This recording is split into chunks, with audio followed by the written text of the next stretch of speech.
Karniya, no? Wah, daan niya. Hindi siguro ko tayo.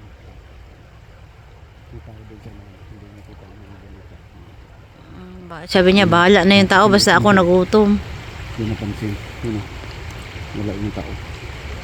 Hindi man siya takot sa tao gang pag hindi siya tinitingnan din naman niya yung safety niya, Kain ka lang langga. Eat more, baby. Good job. Wawa naman to. Pagang kaliligo nito gang parang basa yung niya, feather.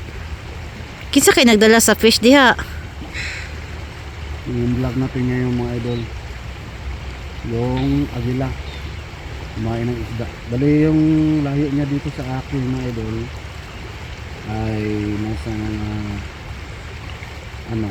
50 meters ang layo niya. 50 meters mula dito sa kinatayuan namin.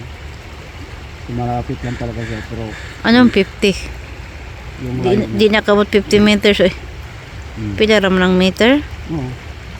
20 ra na 5 din. lang siya, mga idol. 20 to 25 ra na 20 to 25. Yan.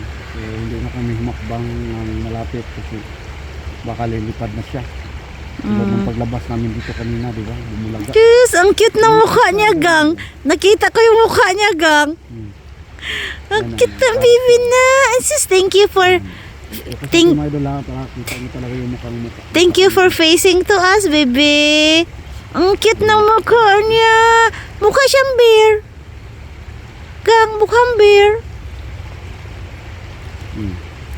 Yeah, yung my birthday gift, baby eagle. Baby pa yan siya, gang. Ganyan talaga yan. Ano, di ba puti yung liog? Ibang kanan, ibang klase. Don't be shy. Yung mga idol, yung itim, puti ang ulo. Ito naman, iba yung kulay ng brown. Iba, brown na brown, light brown. Ito. Medyo dark. Naka-stand, gang. Ito.